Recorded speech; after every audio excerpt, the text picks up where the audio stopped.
Hey everyone, welcome to my channel GS with Isha. तो guys आज हम पढ़ेंगे बुद्धिज़्म और जैनिज़्म। टॉपिक आपको सामने है। आज मैं सोच रही हूँ कि मैं खुद ही लिखते लिखते आप लोगों को पढ़ाऊँगी ताकि आप भी मेरे साथ साथ अपने नोट्स बना सकें। और नोट्स प्रॉपर बनाइएगा, ये नहीं कि पॉइंट वाइज अगर मैं जो जो बोल रही हूँ वो भी आपको राइट डाउन करना पड़ेगा, तभी आप एग्ज़ाम में इसको अच्छे से रिवाइज कर पाओगे। तो चैनल सब्सक्राइब कर देना, आगे की जो आने वाली वीडियोज़ हैं उसके लिंक आपको टाइम पे पहुँच जाएंगे। तो टाइम वेस्ट नहीं करते हैं, सबसे पहले हम स्टार्ट करेंगे बुद्धिज़्म। तो ये थोड़ी स्लो चलेगी वीडियो क्योंकि मैं साथ साथ लिख रही हूँ। तो आप लोग या तो ना स्पीड बढ़ा देना वीडियो की, ताकि आपको ज़्यादा टाइम ना लगे इसको कंप्लीट करने में। तो बुद्धिज़्म के बारे में अगर हम पढ़ते हैं तो आप लोगों को सबसे पहले सारी चीज़ें पता होनी चाहिए बुद्धिज़्म की। देखिए, मैं वो सारी बेसिक चीज़ें नहीं कराऊंगी कि मतलब, या चलो मैं करवा देती हूँ जिनका बेसिक से स्टार्ट करना है। तो अगर हम बुद्ध भगवान के बारे में बात करें तो सबसे पहली चीज़ क्या आती है कि इन्होंने जो है बुद्ध भगवान ने अपना जो घर है वो कब त्यागा था। तो इन्होंने एट द एज ऑफ 29, 29 के एज में इन्होंने अपने घर से बाहर निकले थे। तो उसको कहा, क्या कहा गया था वो भी मैं आपको बताऊंगी। उनके घर से निकलने को पहले पॉइंट्स लिख लेते हैं हम।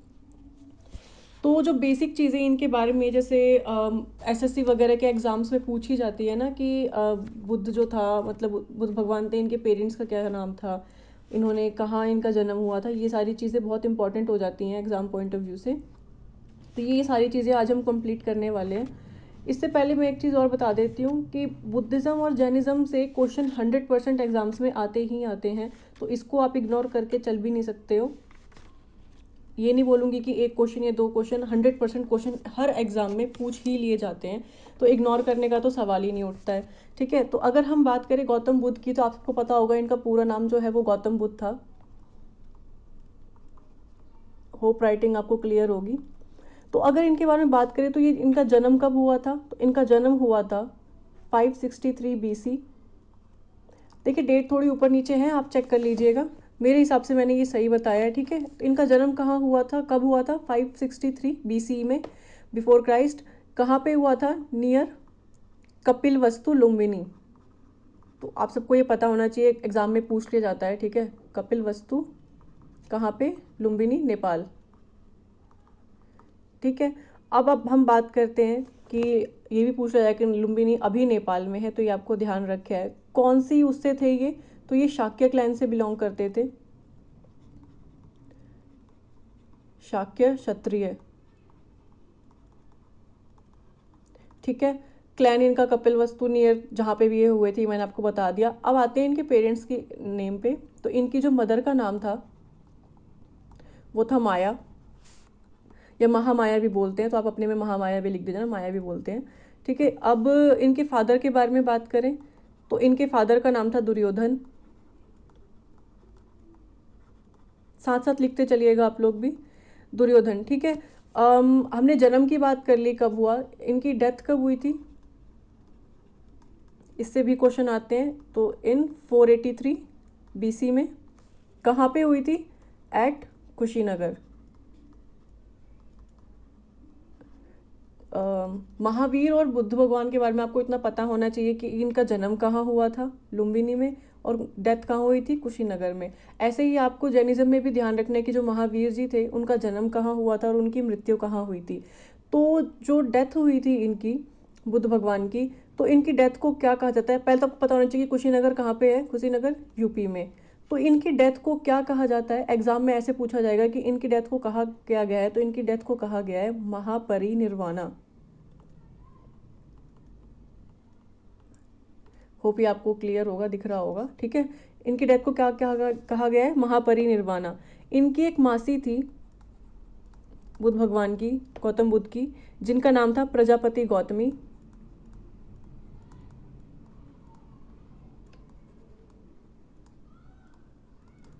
ये भी इंपॉर्टेंट हो जाता है।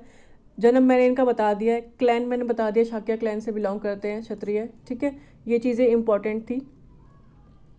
और बात करें तो जो बुद्ध भगवान की मम्मा थी, ये बचपन में जब ये पैदा हुए थे इनकी तभी डेथ हो गई थी। ठीक है, तो सिद्धार्थ बोला इनका नाम था रियल, ये आप लोगों को पता होगा बुद्ध भगवान का। तो ये इनकी शादी कब हुई थी? इनकी शादी जो हुई थी ये 16 साल की उम्र में ही हो गई थी यशोधरा के साथ। तो इनकी वाइफ कौन थी? यशोधरा। और इनका एक सन था, यहाँ लिख देती हूँ, इनका बेटा था। देखिए एग्जाम्स में नाम पूछ लिए जाते हैं तो ये इंपॉर्टेंट है, जिसका नाम था राहुल।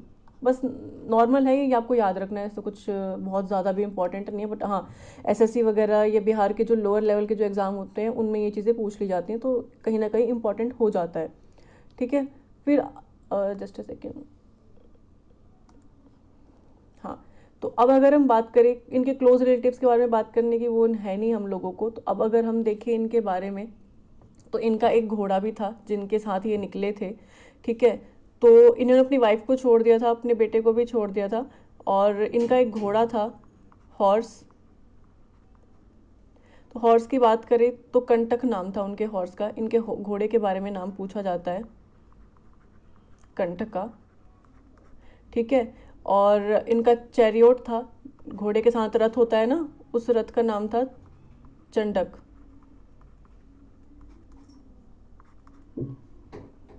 अब जैसे ये कंप्लीट कर लिया है हम लोगों ने चंडक तक, तो अगर अब हम देखें इनके बारे में और भी कुछ चीज़ें हैं जो कि एग्ज़ाम पॉइंट ऑफ व्यू से बहुत इंपॉर्टेंट है, तो थोड़ा टाइम लगेगा इस वीडियो में, लेकिन सबको ध्यान देना है। तो अभी मैंने पीछे यहाँ तक करवाया था कि हमें इनके चैरियोट का नाम पता होना चाहिए, हॉर्स का नाम पता होना चाहिए, इनकी डेथ को क्या कहा गया है ये मैंने आपको बता दिया, महापरिनिर्वाणा। अब बात करते हैं इनके बारे में कि इनकी वाइफ के बारे में बता चुके हैं, सारी चीज़ें हो गई हैं। तो क्या क्या था कि इन्होंने अपना घर कब छोड़ा था? He left home at the age of 29। 29 की एज में इन्होंने अपना घर छोड़ा था, in search of truth, truth की यानी कि सत्य की तलाश में। ठीक है। तो इस चीज़ को, इनके घर छोड़ने को एग्जाम में किस तरीके से पूछा जाता है कि इनका जो घर छोड़ना है इसको क्या कहा गया है? तो इसको बोला गया है द ग्रेट रेन्यूसिएशन।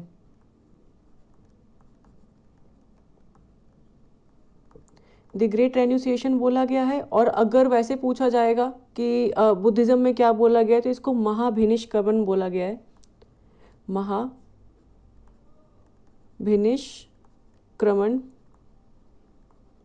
तो ये टर्म्स एग्जाम्स में पूछ लिए जाते हैं कि इनके घर छोड़ने को क्या बोला गया है, तो इसको द ग्रेट रेन्यूसिएशन भी बोला गया और महाभिनिष्क्रमण भी बोला गया है। ये आपको ध्यान रखना है। घर छोड़ने के बाद जो सिद्धार्थ है ये होमलेस थे, कम से कम 6 साल तक ये ऐसे ही मतलब अपने खोज में ये घूमते रहे सत्य की तलाश में। फिर उसके बाद इनके 2 टीचर बने थे। ठीक है। तो इन्होंने 2 टीचर थे इनके, दोनों टीचर्स की बात करें तो पहले टीचर का नाम था अलारा कलमा, ये वैशाली के थे। दूसरे की बात करें अगर हम, तो ये थे रुदक रामपुत्र,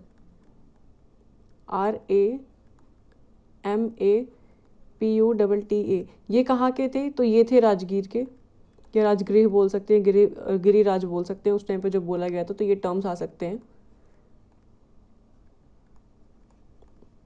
ठीक है। तो ये साथ साथ लिखते चलना है आप लोगों को भी।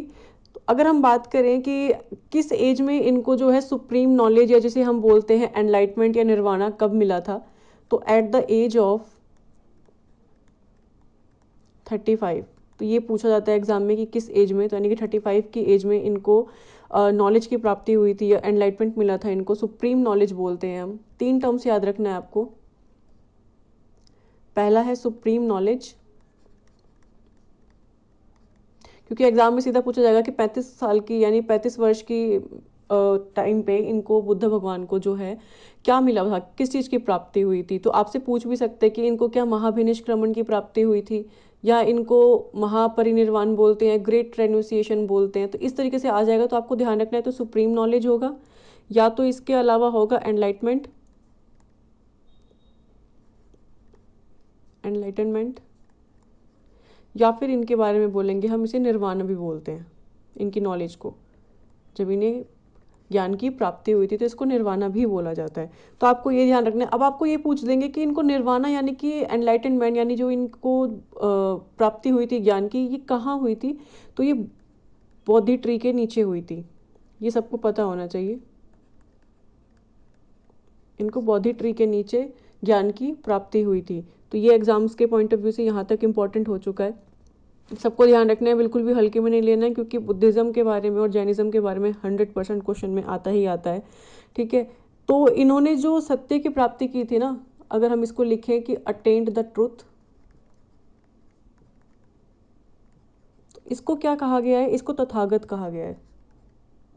तो ऐसे बोल देंगे कि ये जो तथागत टर्म है ये किससे रिलेटेड है? ये जैनिज्म से रिलेटेड है, ये बुद्धिज्म से रिलेटेड है, या किसी भी डायनेस्टी का नाम लेके आपसे पूछ देंगे। ठीक है, तो आपको ये ध्यान रखना है कि तथागत टर्म जो है ये ट्रुथ से रिलेटेड है और ये बुद्धिज्म का पार्ट है। तो ऐसे क्वेश्चन आते हैं। ये हो गया। इसके बाद हमें ध्यान रखना है, ये शाक्य मुनि भी आ सकता है, आप इस पर भी ध्यान रखना। ठीक है, अब बोधि ट्री ना लिख के ना पीपल ट्री भी आ सकता है आपके क्वेश्चन में, मैं सारे तरीके से बता दूंगी। पीपल ट्री नहीं लिखा आया, सॉरी बोधि ट्री नहीं लिखा आया तो पीपल ट्री लिखा आएगा कि इसके नीचे इनको ज्ञान की प्राप्ति हुई थी। तो ये आपको पता होना चाहिए। नेक्स्ट आते हैं, तो अगर हम अगली बात करें तो सारनाथ में मतलब क्वेश्चन आएगा कि पहला जो इनका सरमन हुआ था, फर्स्ट सरमन, वो कहाँ हुआ था? तो मैं लाइन वाइज सारी चीज़ें बताती हूँ आपको। सारनाथ में हुआ था इनका पहला सरमन। कहाँ पे? Near deer park. एक डियर पार्क करके जगह थी, वहाँ पे इनका पहला सरमन हुआ था सारनाथ में। यहाँ इन्होंने अपना पहला फर्स्ट रिलीजियस डिस्कोर्स किया था अपना, यानी कि अपने धर्म को आगे बढ़ाने की बात की थी, यहाँ से शुरू हुआ था। इसे हम बोलते हैं इनके पहले सरमन को, यानी कि इनके पहले जो इन्होंने कहते हैं ना सरमन किया अपना, पहले अपने ज्ञान को जो इन्होंने लोगों के सामने रखा, अपने रिलीजियस के बारे में बताया, तो उसे क्या बोलते हैं? उसे हम बोलते हैं धर्म चक्र परिवर्तन।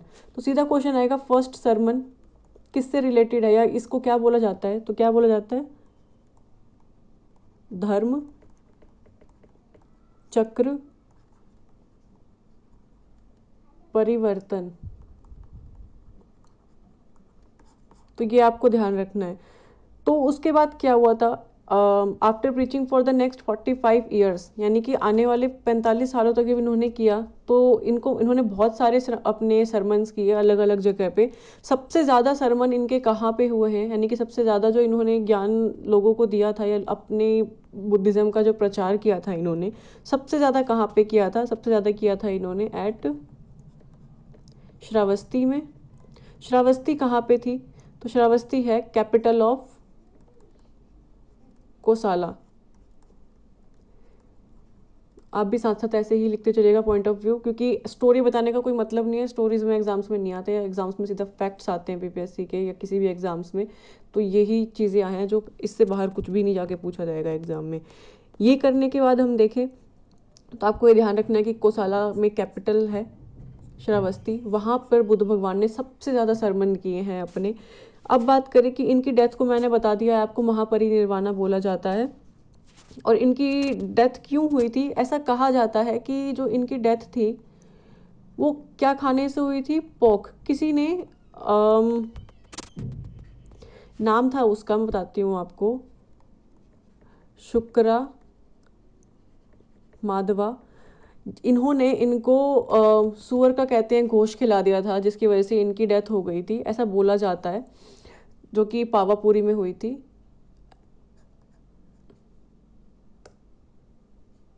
यहाँ मैंने आपको बताया था इनकी डेथ को क्या बोला जाता है, महापरिनिर्वाणा, कुशीनगर यूपी में।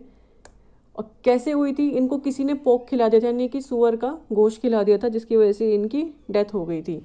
अब अगर हम बात करते हैं, कुछ चीज़ें हैं जैसे एग्जाम्स में सीधा पूछ ली जाती हैं, इनकी लाइफ,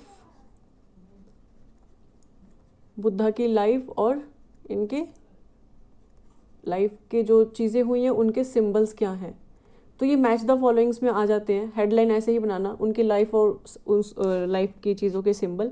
यहाँ हम लिख देंगे इवेंट और इस साइड लिखेंगे सिंबल। तो अब अगर हम बात करें सिंबल से, तो पहला आता है बर्थ, फिर आता है ग्रेट रेनुसिएशन, बता चुकी हूँ आपको इसको और भी क्या कहा जाता है, कमेंट में लिखना। नेक्स्ट है निर्वाण। फिर आता है फर्स्ट सरमन, जो मैंने अभी भी बताया। अगर ये वाली स्लाइड भी सिर्फ लिख लोगे तो काफ़ी है। फिर आता है महापरिनिर्वाण, या फिर डेथ लिख सकते हैं हम, जो इनकी हुई थी। ठीक है, अब इसे अगर हम कंप्लीट करें तो बर्थ का देखें तो बर्थ का सिंबल है इनका लोटस एंड बुल। अब बात करें कि इनके ग्रेट रेनुसिएशन को किस चीज़ का सिंबल दिया गया है, तो इसको हॉर्स का दिया गया, यानी कि जब इन्होंने अपना घर त्यागा था तो उसको हम हॉर्स, क्योंकि वो अपने हॉर्स के साथ गए थे, तो आप ऐसे ध्यान रख सकते हैं कि उसका सिंबल हॉर्स हो सकता है। हॉर्स का नाम क्या था, यहाँ मैंने बताया कंटक, तो ये भूलना नहीं है। निर्वाणा की बात करें तो ये कहाँ मिला था इनको, बुद्धि ट्री के नीचे, तो यहाँ हम बोधि ट्री लिखेंगे, या पीपल का ट्री भी आ सकता है, वैसे मोस्टली टाइम बोधि ट्री ही पूछा जाता है। फर्स्ट सरमन जो मैंने अभी बताया, धर्म चक्र परिवर्तन बोल सकते हो, या फिर हम उसको व्हील बोल सकते हैं। ठीक है, मैं लिख देती हूँ, धर्म चक्र और व्हील। चक्र से आपको व्हील ध्यान में रहेगा। महापरिनिर्वाणा या उनकी डेथ को क्या बोला गया है, तो उसका सिंबल माना गया है स्तूपा को।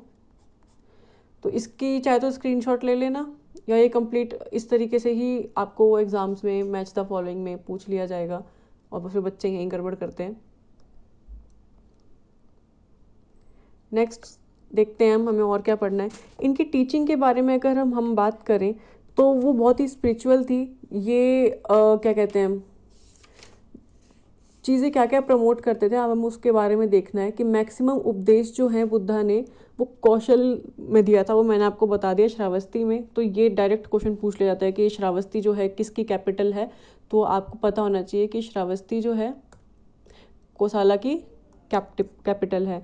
अभी ये समझाने के बाद फिर मैं क्वेश्चन किस तरीके से आते हैं वो बताऊंगी, पॉइंट टू पॉइंट जो होते हैं वन लाइनर, उसे कंप्लीट करना बहुत ज़रूरी है।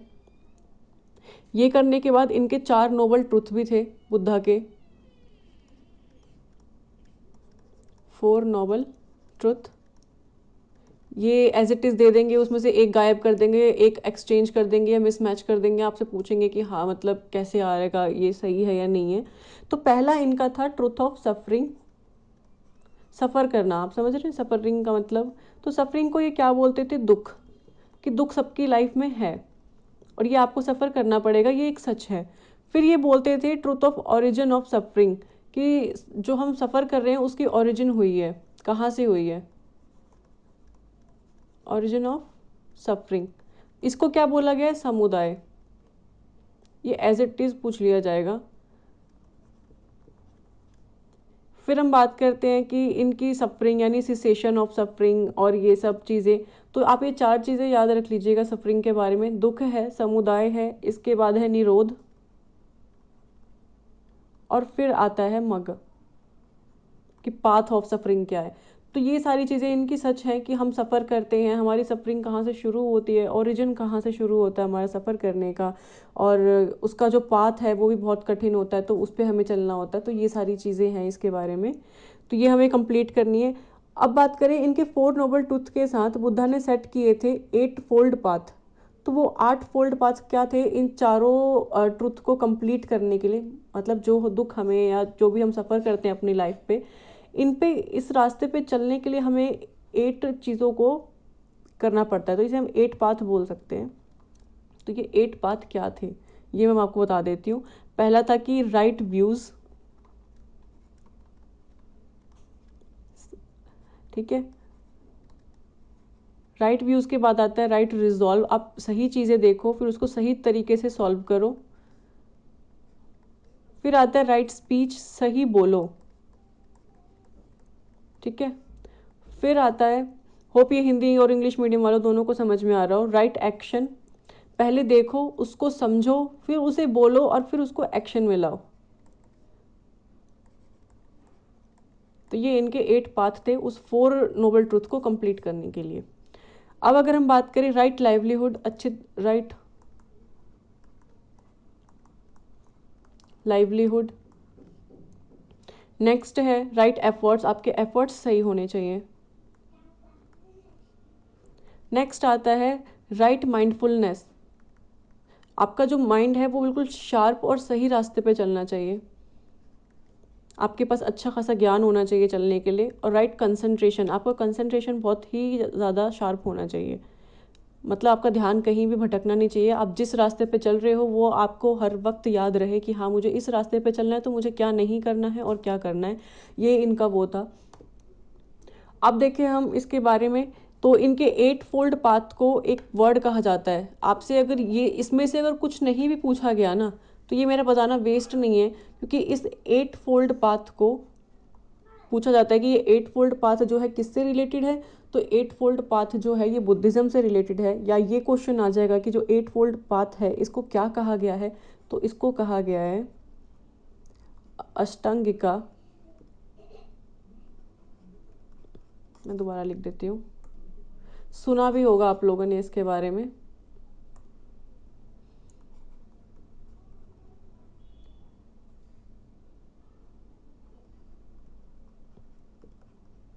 अष्टांगिका मार्ग, और ये बुद्धिज़्म से रिलेटेड है, एज इट इज़ क्वेश्चन आता है।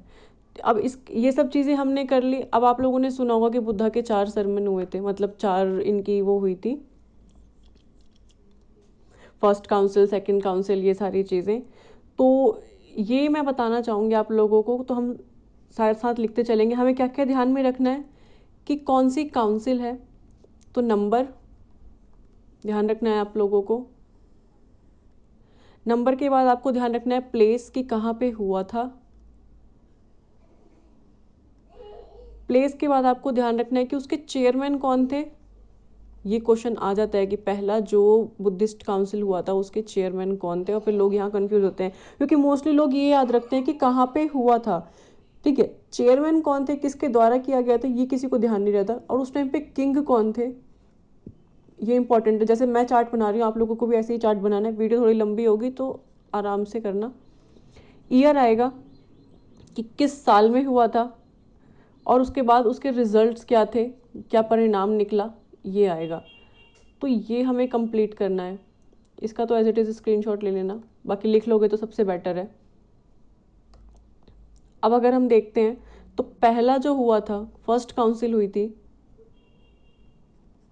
ये कहाँ पे हुई थी, ये गिरिव्राज में हुई थी या राजगिरी, दोनों नाम लिख लीजिएगा अगर किसी का पहली बार है तो।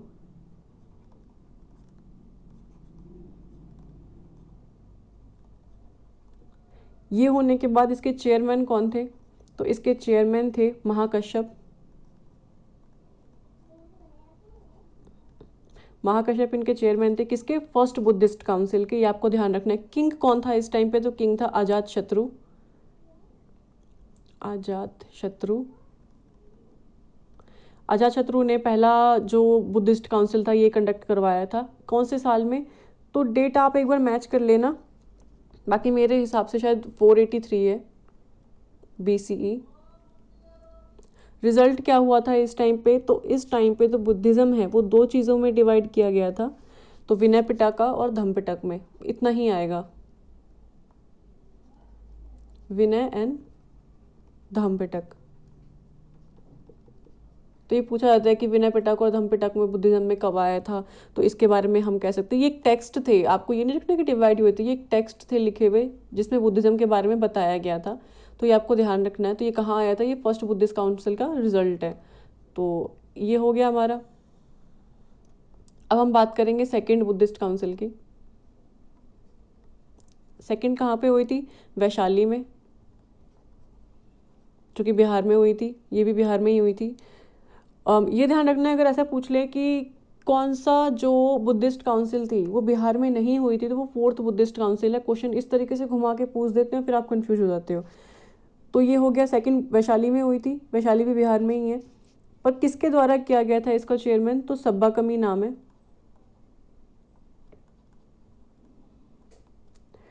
किंग कौन थे, काल अशोक। काल अशोक के बारे में आपको पता होगा, काल अशोक को इनके किंग थे। अब बात करें कब हुआ था, तो 383 BCE। इसमें क्या हुआ था कि जो वहाँ के मॉन्क्स थे ना वैशाली के, तो यहाँ पे एग्री नहीं हो पा रहे थे एक दूसरे के थॉट से, क्योंकि वहाँ पर जो चीज़ें हुई थी वो बिगड़ गई थी। और यहाँ पे स्थावीर, मैं बताती हूँ आपको, स्थाविरा और महासंघिका,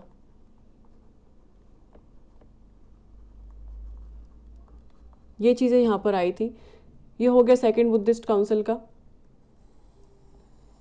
अब अगर हम बात करें थर्ड बुद्धिस्ट काउंसिल की, तो थर्ड भी जो है बिहार में ही हुआ था, पाटलिपुत्र में।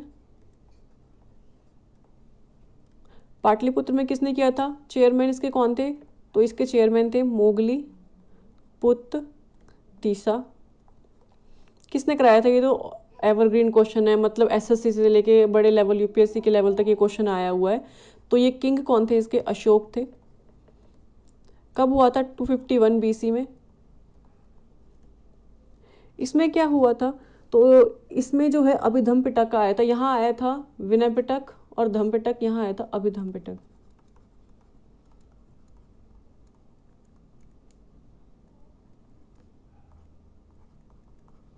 होप राइटिंग्स क्लियर होंगी आप लोगों को, इसीलिए मैं साथ साथ बोल रही हूँ, आप लिखते जाइए, नहीं तो मुझे कुछ नहीं था, मैं PDF या PPT बनाकर दे देती, ताकि साथ साथ आप लोग भी लिखते रहिए और यहीं पे टाइम आपका कंप्लीट हो जाएगा, अलग से टाइम देने की ज़रूरत नहीं पड़ेगी।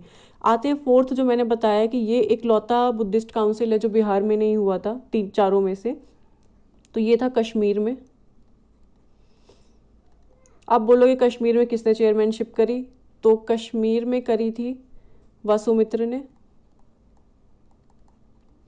वीडियो की स्पीड बढ़ा के देख लेना, क्योंकि शायद मैं लिखते लिखते कर रही हूँ तो शायद टाइम लग जाएगा।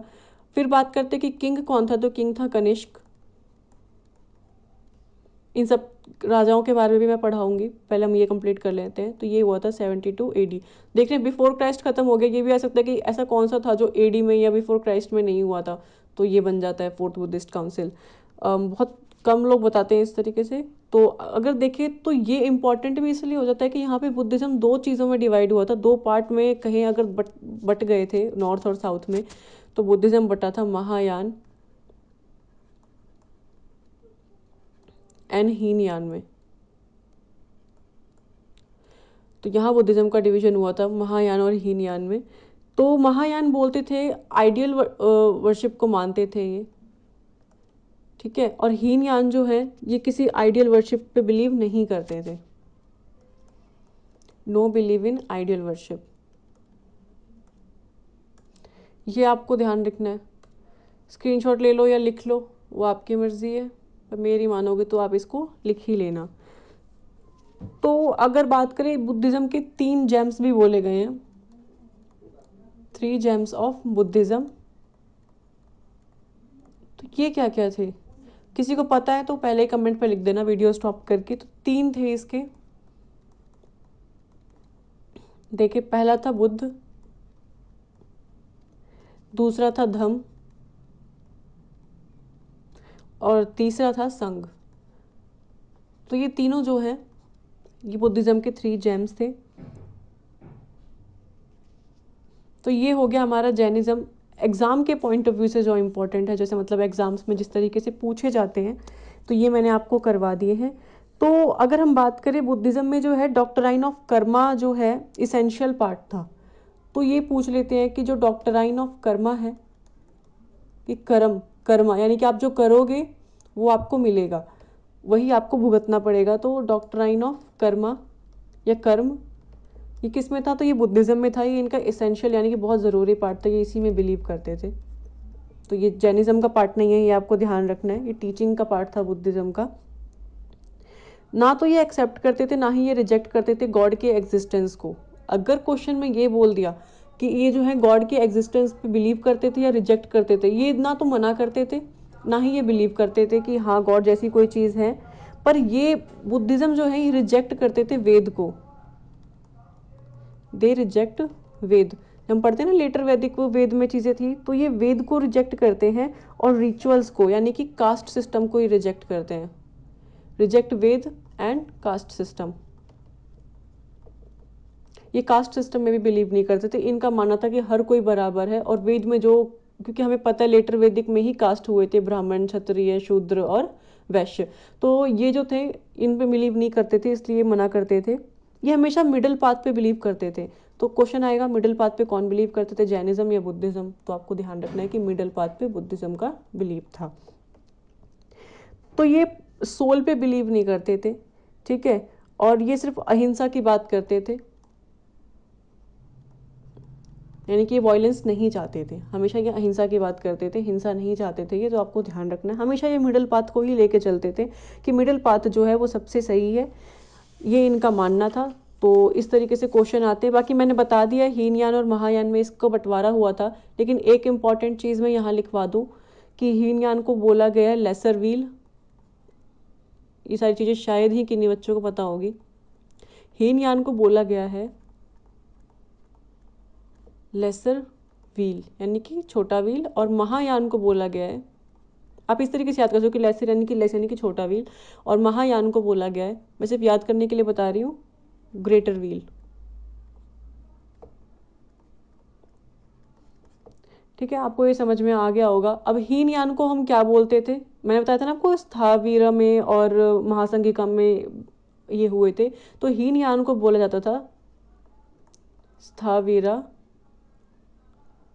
मदिन्स, और महायान को बोला जाता महासंघिका। अब महा से महा आपको याद रहेगा, और महा से यानी कि बड़ा, ग्रेटर, तो ग्रेटर व्हील आपको इस तरीके से चीज़ें याद रहेंगी,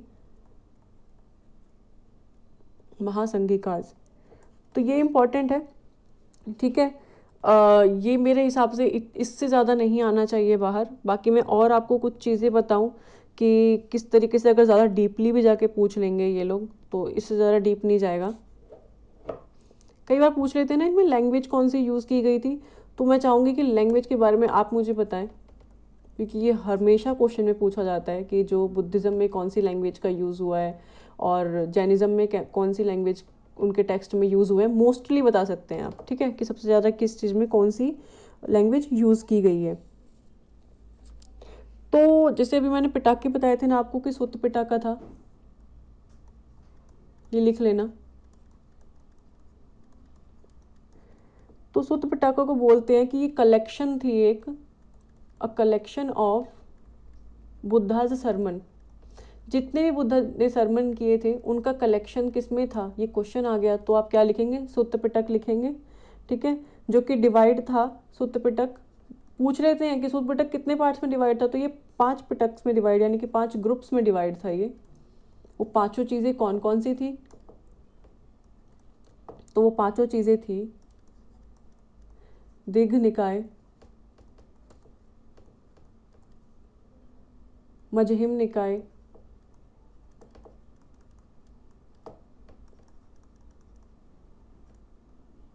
तीसरा था संयुक्त निकाय, युक्त।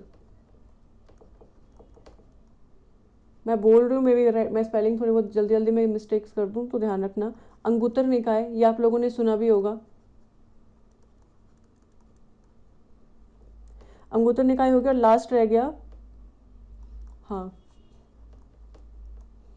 खुद्दक निकाय। तो ये अगर 5 नाम दे दिए, या आपसे पूछा जाएगा कि इनमें से कौन से, आपको 5-6 एग्जाम्पल दे दिए जाएंगे, फिर पूछा जाएगा कि इसमें से कौन सा जो है जो सुत्त पिटक का पार्ट है, तो कितने ग्रुप्स थे, 5। पांचों कौन से थे, दिग्ध निकाय, मजहिम निकाय, संयुक्त निकाय, अंगुत्तर निकाय और खुदहक निकाय। तो ये आपको ध्यान रखना है। दूसरा कौन सा था, विनय पिटक। विनय पिटक की बात करें तो इसमें क्या क्या आता है, मैं एक मिनट इसका कलर थोड़ा चेंज कर लूँ क्योंकि दिखाई नहीं देगा फिर, डार्क, ठीक है। इसकी बात करें विनय पिटक की, तो विनय पिटक क्या कंटेन करता था, ये रूल्स और रेगुलेशंस इसमें होते थे, रूल्स एंड रेगुलेशंस। किसके, मॉन्क्स के, यानी कि बुद्ध जो बुद्धिज्म जिन्होंने धारण किया हुआ था उनके लिए इसमें रूल्स और रेगुलेशंस के बारे में बताया गया था, किसमें, विनय पिटक में। ये आपको ध्यान रखना है। अब नेक्स्ट बात करते हैं अभिधम पिटक। धम्म आपको मैंने बताया ना कि जो अशोक था वो लेकर आए थे इसको, अभिधम पिटक। 3rd बुद्धिस्ट काउंसिल हुई थी जब, तब उसमें आया था ये। तो इस तरीके से रिलेट करके आप लोगों को पढ़ना है तो इसमें क्या आता है, पहली बात आपको याद रखना है कि ये थर्ड बुद्धिस्ट काउंसिल में आया था।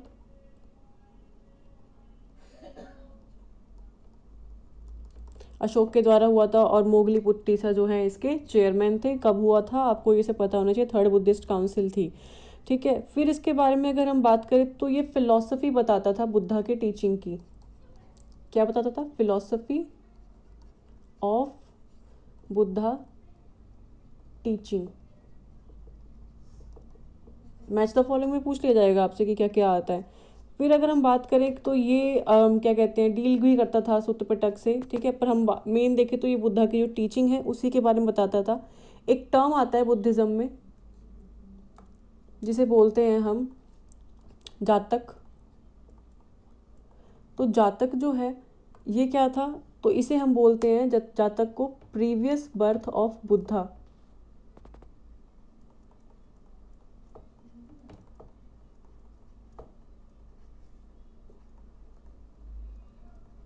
Previous birth of Buddha. फिर देखिए हम, एक आपने टर्म सुना होगा बुद्धा वास्मा, जिसमें जो वर्सेस हैं यानी कि जो मंत्र टाइप आप बोल सकते हैं बुद्धिज्म के, वो उसमें आते थे। खैर ये इतना इंपॉर्टेंट नहीं है। मिलिंद पानू का भी नाम आपने सुना होगा, ये भी बुद्धिज्म से रिलेटेड है। मिलिंद पानू। तो मिलिंद पानू जो है ये एक डिस्कशन हुआ करता था किसके बीच में, ये आएगा क्वेश्चन में। तो discussion between Menander and Buddhist monk थे एक नागसेन, इनके बीच का था। यहाँ तक हमने कंप्लीट कर लिया है। नेक्स्ट अब मैं आपको थोड़े वैसे बता देती हूँ, लेकिन है तो काफ़ी कुछ पढ़ने के लिए। अजीविक के बारे में, नागार्जुन क्या थे, इन्होंने क्या क्या किया था, सतवाहना से थे, तो ये सब इम्पॉर्टेंट है। मैं फिर कभी ज़्यादा टाइम होगा तो उसमें करवा दूँगी। खैर इतना काफ़ी है करने के लिए। बुद्धिस्ट यूनिवर्सिटीज़ में आपको बता देती हूँ थॉरली कि नालंदा में है विक्रमशिला, सोमपुरी, ये सब, उदंतीपुरी, बिहार शरीफ। तो आप बिहार बिहार के याद रखना कि कौन सी यूनिवर्सिटीज़ हैं बुद्धिज़्म के, मैं लिख ही देती हूँ बुद्धिस्ट यूनिवर्सिटीज़। देखिए अब जैनिज़्म के लिए ना मुझे अलग से बनाना पड़ेगा क्योंकि वीडियो खुद ही बहुत लंबी होती जा रही है, चीज़ें बहुत सारी है पढ़ने के लिए इनके बारे में। तो ये यूनिवर्सिटी एक बिहार की बता देती हूँ मैं फ़िलहाल, नालंदा में है, जो कि लोकेशन इतनी इम्पोर्टेंट नहीं है, लेकिन जो इसके फाउंडर थे नालंदा में वो थे Kumaragupta first. Kumaragupta first Gupta ruler थे। सेकंड बात करें तो विक्रमशिला, ये भी बुद्धिस्ट यूनिवर्सिटी है। अब काम आपका है कि कब इनको सर्च किया गया, डेट अगर इनकी पूछ ली गई तो वो आप बताएंगे। विक्रमशिला भी बिहार में है, कहाँ पे? भागलपुर। ठीक है, इसके फाउंडर कौन थे? इसके फाउंडर थे धर्मपाल, पाल डायनेस्टी के। तो ये आपको ध्यान रखना है, पाल डायनेस्टी के हैं। ठीक है, फिर आते हैं हम, एक है सोमपुरी, ये बिहार में नहीं है बट मैं करा देती हूँ। सोमपुरी सबके लिए ही है क्योंकि ये नॉर्थ बंगाल में है। ये भी इसके फाउंडर धर्मपाल ही थे, पाल डायनेस्टी के। नेक्स्ट आ जाता है जगादल, जो कि बंगाल में ही है, ये भी बुद्धिस्ट डायनेस्टी है और इसके फाउंडर हैं रामपाल, ये भी पाल डायनेस्टी के, तो ये आपको ध्यान रखना है। नेक्स्ट आता है उदंतीपुरी, उदंतपुरी जो कि बिहार शरीफ में है, बिहार में। इसकी बात करें अगर हम, तो ये गोपाल ने फाउंड किया था। आप देख रहे हैं सारे पाल डायनेस्टी के, तो याद करने में बहुत ईजी है, बस आपको नाम याद रखना है कि इन दोनों को धर्मपाल ने किया था, ये रामपाल ने, और ये गोपाल ने फाउंड किया था। नेक्स्ट और लास्ट है वल्लभी। ठीक है, तो ये कहाँ है? ये गुजरात में, नाम से चल रहा है पता आपको। ठीक है, तो ये किसने किया है? ये भतर्क नाम का था, मैत्रिक रूलर, मैत्रक रूलर। तो ये हो गए कंप्लीट आपके। तो यहाँ तक आपका कंप्लीट हो गया। ये सब बुद्धिज़्म के थे। काउंसिल्स मैंने आपको बुद्धिज़्म की सारी बता ही दी हैं, तो अब कुछ बचा नहीं है कराने के लिए। हाँ, मैंने जो कहा था ना, मैं एग्ज़ाम्स में किस तरीके से क्वेश्चंस आते हैं बुद्धिज़्म के, अब मैं उसको कराती हूँ। पैटर्न मैंने आपको समझा दिया है। अब हम आएंगे लाइन वाइज क्वेश्चन कैसे करते हैं, ठीक है। तो सबसे पहले हम बात करेंगे जो मेजर सेंटर था बुद्धिज़्म का वो मगध था। सेंटर की बात करें तो मगध, जहाँ से एमर्ज हुआ, कब, 6th सेंचुरी में, ठीक है। नेक्स्ट हम देखते हैं अंगुत्तर निकाय, जो मैंने आपको बताया, मैं दोबारा बता देती हूँ।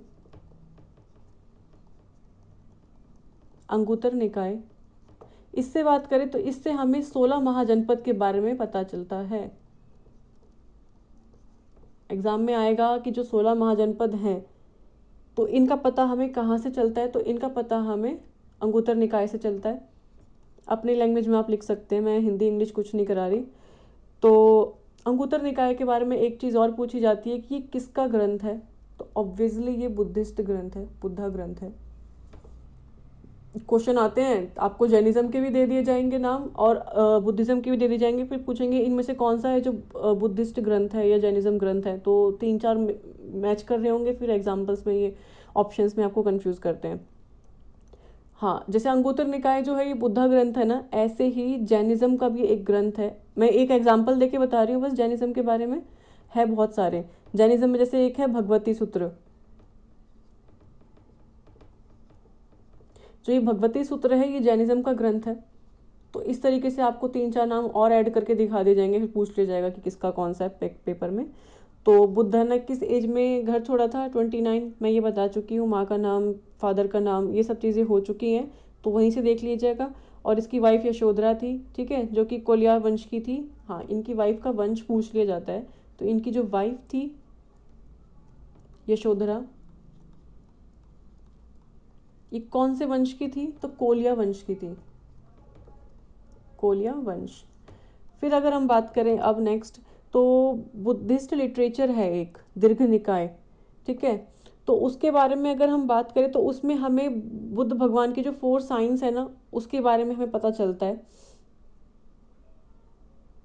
तो दीर्घ निकाय जब भी मैंने आपको बताया ना, यहाँ पे सूत्र पिटाका का पहला निकाय है वो, जो मैंने भी आपको यहाँ कराया था। एक मिनट निकाल देती हूँ, ये रहा। सुत्त पिटका का जो पहला निकाय है वो दिघ निकाय है। इसे दीर्घ निकाय भी आर भी लगा सकते हैं। तो बुद्धिस्ट लिटरेचर से रिलेटेड है ये। इनके 4 साइंस जो थे मैंने बताए थे आपको, उनके बारे में। तो खैर इतना इम्पोर्टेंट नहीं है। नेक्स्ट हम देखते हैं।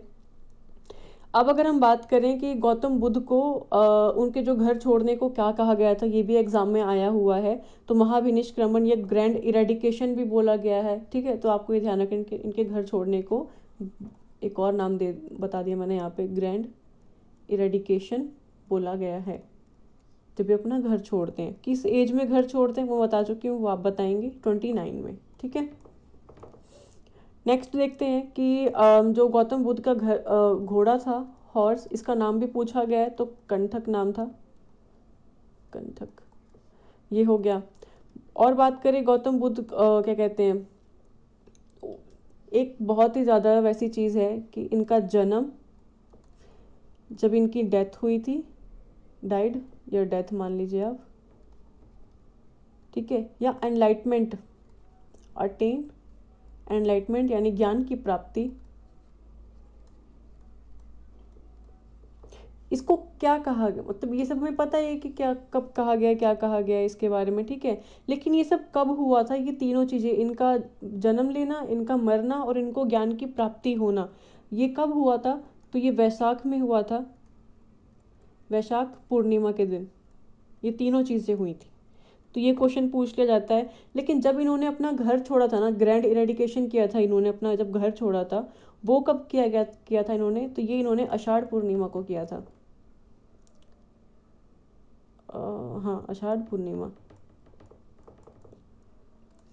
तो ये सारी चीज़ें हो गई। तो एक चीज़ और आता है, बहुत ज़्यादा इंपॉर्टेंट है, मैं नेक्स्ट स्लाइड लेती हूँ। मैं यहाँ पे पहले ही वेरी वेरी इंपॉर्टेंट लगा रही हूँ।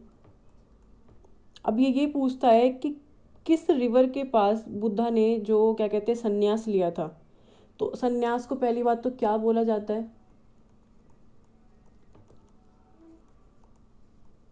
प्रवज्य, ठीक है। तो किस रिवर के पास जो है बुद्धा टेक संन्यास, तो इन्होंने जो संन्यास है ये लिया था अनुमा रिवर के पास। ठीक है। अब अगर हम बात करें इनके बारे में कि गौतम बुद्ध जो है अलार कलम से कहाँ मिले थे, तो बुद्धा जो है मीट अलार कलम कहाँ पे, वैशाली में। क्या कोई मुझे बता सकता है कि अलार कलम कौन थे? फिर अगर हम बात करते हैं कि गौतम बुद्ध जो हैं अपने जो गुरु थे इनके रुद्रक रामपुत्र, इनसे कहाँ मिले थे? क्या बोला है मैंने कि बुद्धा मेट हिज गुरु, क्या नाम था गुरु का नाम? रुद्रक रामपुत्र। तो इनसे ये कहाँ मिले थे अपने गुरु से? तो ये वैशाली में ही मिले थे। ठीक है, नेक्स्ट देखते हैं क्या है। नेक्स्ट में ये आएगा आपका कि जो इन्होंने तपस्या की थी, कि इन्होंने जो है तपस्या कब ली थी, तपस्या कहाँ ली थी इन्होंने? तो जैसे क्वेश्चन आ जाता है, इंग्लिश वालों के बता दो तपस्या को क्या बोला जाता है, तो इंग्लिश में बोलते हैं ऑस्टेरिटी। तो इसके बारे में कहें कि कौन से फॉरेस्ट में या किस जंगल में या जगह पे, आप कुछ भी वर्ड यूज़ कर सकते हो, कहाँ पे लिया था इन्होंने जो अपना तपस्या कहाँ करी थी, तो इसे एग्जैक्ट बोला जाएगा उरुबेला में, बोध गया। ठीक है, नियर। तो ये एग्जाम में पूछ देंगे, इसको बिल्कुल भी इग्नोर नहीं करना है कि किस रिवर के पास लिया था, तो निरंजना रिवर के पास। कौन सी रिवर? निरंजना रिवर के पास इन्होंने तपस्या की थी। और संन्यास कहाँ लिया था? अनोम रिवर के पास में। ये दोनों ही क्वेश्चन इंपॉर्टेंट हो जाते हैं आपके एग्जाम की वजह उससे। और अगर मैं क्वेश्चन देखूँ तो एज मैंने आपको बता दिया कि एनलाइटमेंट जो ज्ञान की प्राप्ति थी वो 35 की एज में हुआ था इनको। फिर अगर हम बात करें कि इनको किसने खीर खिलाई थी गौतम बुद्ध को, तो सुजाता ने। खैर इंपॉर्टेंट नहीं, जस्ट इग्नोर इट। नेक्स्ट अगर हम बात करें महात्मा बुद्ध या बोल सकते गौतम बुद्ध जो है ये बोधिसत्व कब बने थे, है ना इम्पोर्टेंट क्वेश्चन। कि जो बुद्धा है, गौतम बुद्ध जो थे बिकम अ बोधिसत्व, बोधि। तो ये कब बने थे? तो ये बने थे गेनिंग नॉलेज, एनलाइटमेंट जब इनको मिल गई थी, आफ्टर गेनिंग नॉलेज, अपनी नॉलेज को बढ़ाने के बाद इनको बोधिसत्व की प्राप्ति हुई थी। तो ऐसे क्वेश्चंस आते हैं एग्जाम्स में। तो अब देखें, ये कंप्लीट हो गया हमारा। थोड़े बहुत क्वेश्चंस और हैं तो वो मैंने नोट्स बना रखे, इसलिए मैं आपको साथ साथ करवा रही हूँ, तो मुझे खुद भी पढ़ना पड़ रहा है। ये कर लिया आपने। उसके बाद अगर हम देखें कि जो बुद्धा के जो डेसिपल थे, यानी कि where did Buddha first make his disciple, तो बोध गया यानी निर्वाण, यानी कि वही डेसिपल, यानी कि सरमन इन्होंने अपने पहला कहाँ दिया था? बोध गया में। वो मैं करवा चुकी हूँ।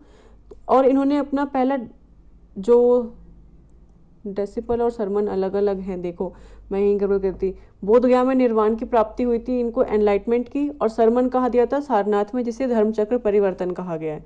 तो ये दोनों चीज़ें मैं ऊपर करवा चुकी हूँ, मैंने फिर रिवाइज करवाई दिया आपको। बुद्धिस्ट संघ जो है ये स्टैब्लिश्ड हुआ था सारनाथ में, ये आपको ध्यान रखना है। फिर हम बात करते हैं कि at whose house did Buddha stay in Varanasi. ये इंग्लिश वालों के लिए मैं इसलिए कंप्लीट कर दे रही हूँ ताकि उनको ध्यान रहे कि वाराणसी में किसके घर में ये रुके थे। तो ये नाम था श्रेष्ठी पुत्र, इनके घर में ये वाराणसी में रुके थे, वाराणसी। ठीक है, ये आपको ध्यान रखना है। फिर अगर हम नेक्स्ट देखें, which ruler donate Venuvan Vihar to Gautam Buddha. क्या नाम बोला मैंने? वेन्यूवन विहार। किस रूलर ने डोनेट किया था? डोनेट गौतम बुद्ध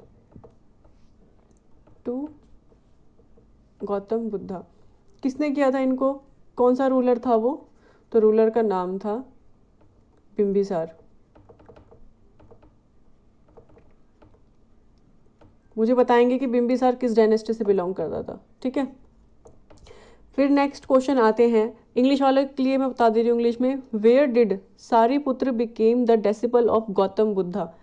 सारीपुत्र नाम का एक व्यक्ति था, सारीपुत्र, ये कब डेसिपल बने थे, यानी कि उनके भक्त बोल सकते हो आप, ठीक है। कब बने थे बुद्धा के, डेसिपल ऑफ बुद्धा, कहाँ बने थे, राजगीर में। नेक्स्ट देखते हैं हम क्या है। नेक्स्ट में बोला गया है कि ऑन ज्वाइनिंग द बुद्धिस्ट संघ of women who said that Buddhism which lasted for thousands year will now and in 500 years. तो हिंदी वालों के लिए बताती हूँ कि ये किसने कहा था, किसी एक औरत ने जब बुद्धिस्ट संघ को ज्वाइन किया था तो ऐसा किसने कहा था कि बुद्धिज़्म जो कि हज़ारों सालों से चलता आ रहा है आने वाले नेक्स्ट 500 ईयर्स यानी कि नेक्स्ट 500 सालों में ख़त्म हो जाएगा। तो ये जो वाक्य है ये गौतम बुद्ध ने कहा था किसी एक औरत के ज्वाइन करने के ऊपर, जब फीमेल मॉन्क्स बनने लग गई थी तब इन्होंने ये बात कही थी गौतम बुद्ध ने। फिर आता है कि first who joined Buddhism, first woman, sorry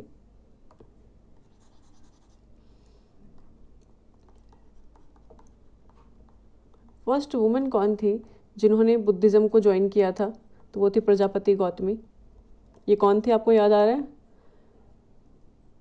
आप याद कीजिए, मैं इतने बताती हूँ। शिट, एक सेकेंड, यप,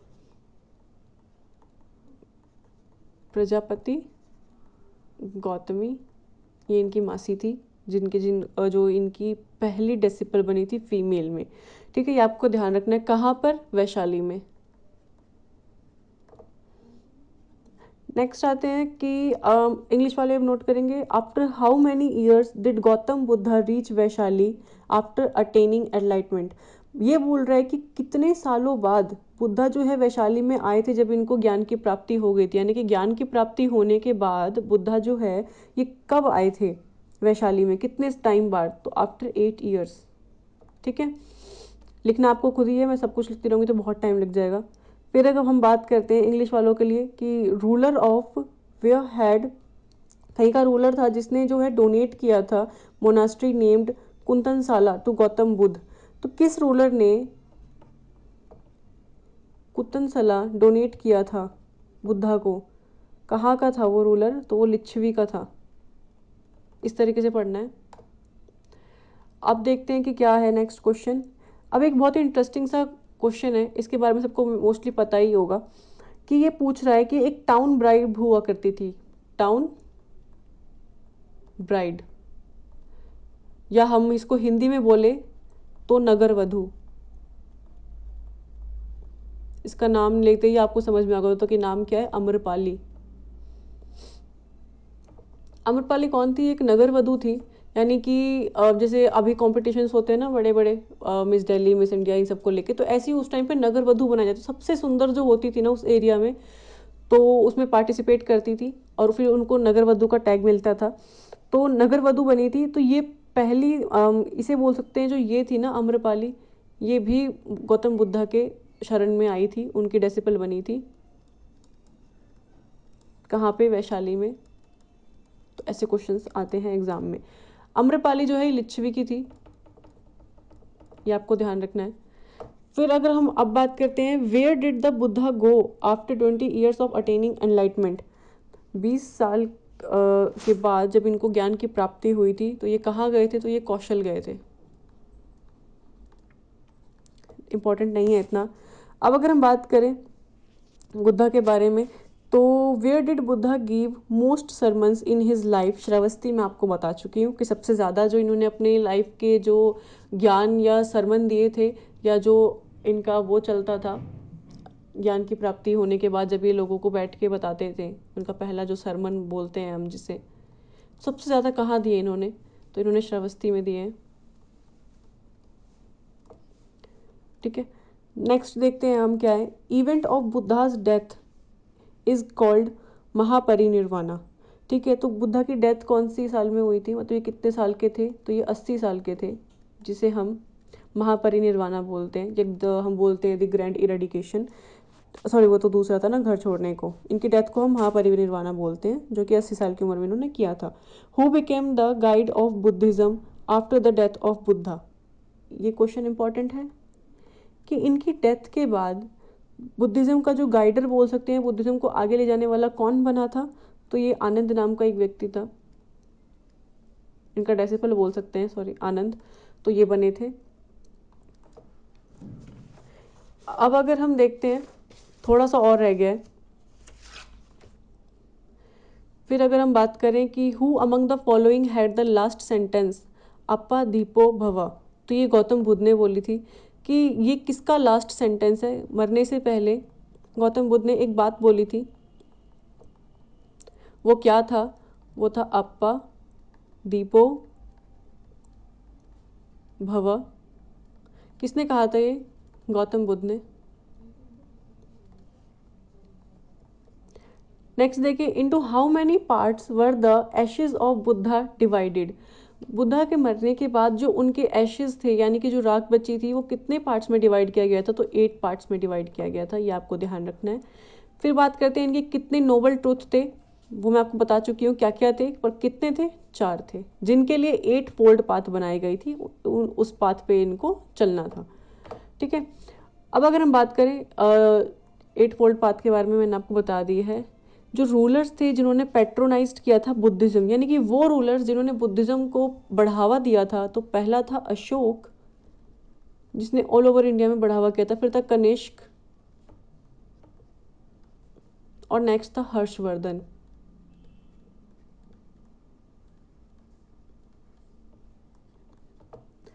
अब देखते हैं, पहले बुद्धिस्ट काउंसिल मैंने बता दी है, second Buddhist, third Buddhist, fourth Buddhist complete हो चुके हैं, पूरा प्रॉपर चार्ट बनाया मैंने, वहाँ से जाके आप पढ़ लेना। अब नेक्स्ट देखते हैं हम कि जो डेवलपमेंट हुआ था स्तूपास का, यानी कि चैत्य और vihara in Indian art is related to which religion? Chaitya and vihara. Vihara monks के रेस्ट के लिए हुआ करता था, चैत्य आप मुझे बताएं क्या चीज़ थी? तो चैत्य और विहारा जो ये स्तूपास हुआ करते थे डेवलपमेंट के टाइम पे, जब हम डेवलपमेंट चल रहा था बुद्धिज्म का, तो उस टाइम पे ये बनाए जाते थे। तो ये किससे रिलेटेड है? ये बुद्धिज्म से रिलेटेड है, चैत्य और विहार।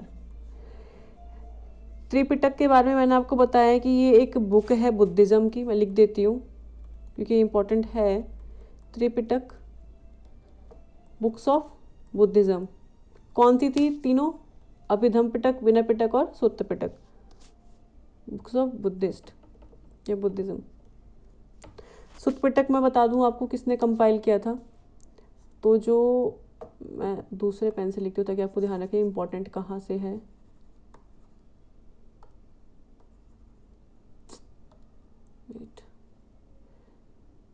यस, अब यहाँ से जो मैं लिखूंगी उनको ध्यान रखना, ये भी इम्पोर्टेंट है। ठीक है, अब मैं जो लिख रही हूँ, सुत्त पिटक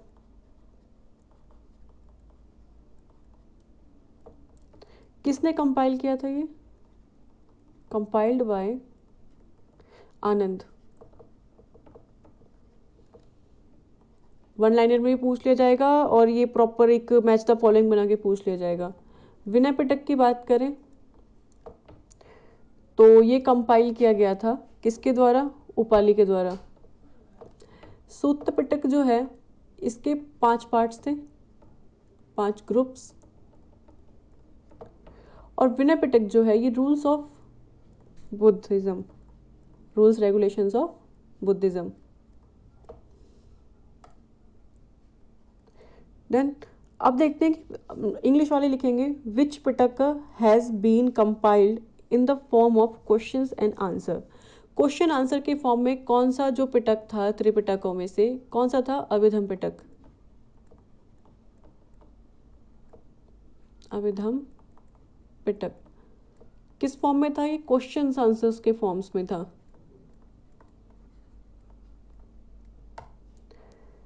ठीक है, नेक्स्ट आते हैं, एक बुक थी, बुक का नाम है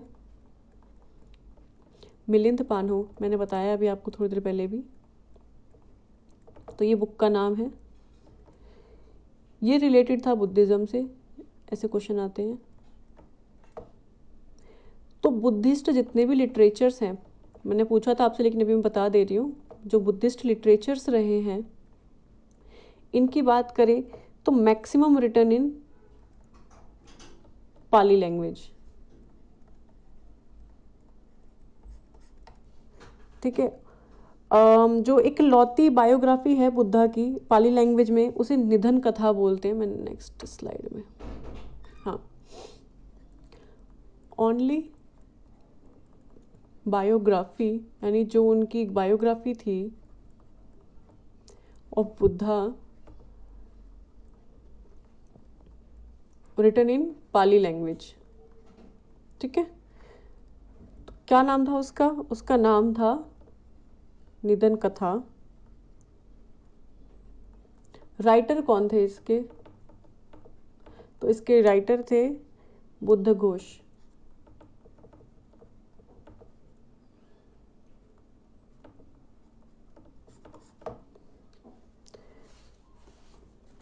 थोड़ा सा और रह गया, एक दो स्लाइड्स और लगेंगे बस, फिर ये कंप्लीट हो जाएगा। Abhidhammakosha is the literature related to Buddhist, ये आप खुद लिख लीजिएगा। फिर हम बात करते हैं लिटरेचर, यानी कि Lord Buddha is said to be Amitabha the one who sits in heaven. ठीक है, तो नहीं, खास इंपॉर्टेंट नहीं है, रहने दीजिए।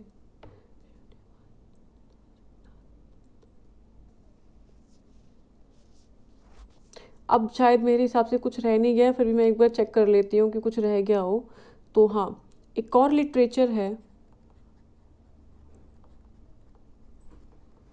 इस लिटरेचर का नाम है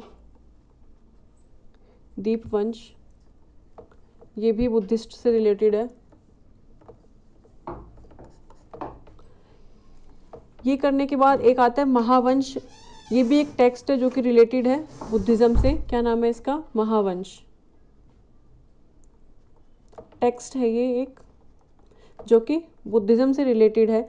तो महावंश जो है ये श्रीलंकन ग्रंथ है, ये आपको ध्यान रखना है। कहाँ की ग्रंथ है ये? श्रीलंका की, श्रीलंकन ग्रंथ। आपको ध्यान होगा कि अशोक ने अपने बच्चों को भेजा था श्रीलंका में बुद्धिज्म का प्रचार करने के लिए। ठीक है, फिर बात करते हैं पार्ट्स ऑफ दिव्यवादन। दिव्यवादन जो है उसके कितने पार्ट्स थे? दिव्यवादन के 2 पार्ट्स थे। ठीक है, एक language of literature of the Mahayana sect. जो महायान, मैंने बताया था ना बुद्धिज्म हीनयान और महायान में डिवाइड हुआ था, तो जो महायान था, महायान जो सेक्ट था वो कौन सी लैंग्वेज में था? तो उसकी लैंग्वेज थी संस्कृत। इसलिए हर चीज़ में पाली नहीं लगवाना है। मोस्टली जो ग्रंथ थे, लिटरेचर्स थे बुद्धिज्म के, वो पाली लैंग्वेज में थे, पर सारे नहीं लिख सकते हो आप। अगर ये स्टेटमेंट में भी आता है कि ऑल बुद्धिस्ट ग्रंथ और टेक्स्ट और literatures are written in Pali language, तो वो उस पर बड़ा सा क्रॉस लगा देना, बिकॉज वो सही नहीं होगा। तो मिनिमम एज क्या थी किसी भी पर्सन के लिए? मैंडेटरी थी कि बुद्धिज्म ज्वाइन करने के लिए उनकी मिनिमम एज कितनी होनी चाहिए? तो वो थी 15 ईयर्स। ओके, तो हो गया है। एक और स्लाइड की ज़रूरत है, बस ये लास्ट स्लाइड है, इसके बाद कुछ नहीं। ऑथर कौन थे? Author of बुद्धचरिता। बुद्धचरिता के ऑथर कौन थे? तो बुद्धचरिता के जो ऑथर हैं वो अश्वघोष थे। ये इंपॉर्टेंट है, मैं इसलिए बता रही हूँ। अगर आपने प्रीवियस ईयर कहीं का भी लगाया होगा तो ये क्वेश्चन आया हुआ ही है। ठीक है, ये हो गया। एक और लिटरेचर है जिसके बारे में मेरे हिसाब से किसी को भी पता नहीं होगा, जिसका नाम है विभाषा सूत्र। तो ये किसका है? ये भी बुद्धिज्म का लिटरेचर है, बुद्धिस्ट लिटरेचर। मैं जितने भी लिटरेचर टेक्स्ट बताएंगे इसके एक अलग से ही फ्लो चार्ट बना लेना कि बुद्धिस्ट लिटरेचर ये हैं, ताकि नाम याद रखने में आपको आसानी हो। एक बुक था, बुक्स भी मैंने अभी तक 2-3 करवा दी हैं, आपको ध्यान रखना है। सौंदरानंद, सौंदरानंद, ठीक है। स्पेलिंग्स मैं होपफुली सही लिख रही हूँ, बाकी आप एक बार अपनी तरफ से चेकआउट कर लीजिएगा। तो बुक का नाम है सौंदरानंद, ये भी बुद्धिस्ट बुक है। इसके राइटर जो हैं, ये भी, इसके भी राइटर जो हैं अश्वघोष हैं। ठीक है, अश्वघोष हैं।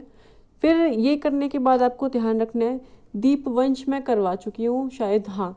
तो वो सारी चीज़ें आपकी हो गई हैं। दीपवंश भी लिटरेचर है जो बुद्धिस्ट से रिलेटेड है। महायान का मैंने करवा दिया है आपको, सारी चीज़ें मैंने आपको बता दी हैं। अब इससे ज़्यादा नहीं है, मैं आपको बता देती हूँ कि आपको ये सब कुछ ही पढ़ना है। एक बार फिर से क्विक रिवीजन मारती हूँ मैं सबका। काफ़ी सारी स्लाइड्स हमने आज कंप्लीट कर ली है। होपफुली आप सबको अच्छी लगी हो वीडियो। मेरी पसंद आए तो गाइज प्लीज़ लाइक और सब्सक्राइब कर देना चैनल को। और कमेंट में आप बता सकते हैं अगर कुछ मैं गलत पढ़ा रही हूँ या आपको कुछ अलग से पढ़ना है, तो आप मुझे कमेंट करके बता सकते हो कि हाँ ये चीज़ प्रॉब्लम दे रही है, तो आप इसके ऊपर टॉपिक्स पे वीडियो बनाइए। नोटिफिकेशन तो आ ही गया, आप सबको पता चल गया होगा। तो ये सारी चीज़ें मैंने बुद्धिज़्म के बारे में बता दी है। वीडियो ऑलमोस्ट आधे घंटे से ऊपर की हो गई है, तो मुझे नहीं लगता कि हमें और टाइम वेस्ट करना चाहिए। जैनिज़्म के लिए मैं नेक्स्ट आपको पढ़ाऊँगी। तो बुद्धिज़्म से काफ़ी क्वेश्चंस आते हैं। अब आप चाहे इसको मेंस में देखिए, रिटन में देखिए। मैंने इसको थोड़ा खुला खुला पढ़ाया ताकि आपको समझने में दिक्कत ना हो। ये इंपॉर्टेंट है, ये आपको ध्यान रखना है। फिर अगर हम बात करें, यहाँ से मैंने सारी चीज़ें जो हैं करवानी शुरू करी हैं आपको। हर एक एक स्लाइड इंपॉर्टेंट है, कहीं से भी कुछ इग्नोर नहीं करना है आप लोगों को। और एंड हुआ है आज हमारा यहाँ पे बुद्धिज़्म का। कुछ अलग मुझे लगेगा कि मेरे से छूट गया है। मेरे नोट्स मैंने खोल के रखे हुए हैं सामने, जहाँ तक मुझे मेरी नज़र जा रही है मैंने अच्छे से करवा दिया है नॉर्मल एग्ज़ाम्स के हिसाब से। मतलब ऑब्जेक्टिव जो फॉर्म में एग्ज़ाम्स आते हैं उनके लिए मैंने अच्छे से कंप्लीट आपको करवा दिए हैं। नेक्स्ट हम करेंगे जैनिज़्म। अभी तक के लिए इतना ही। Thank you.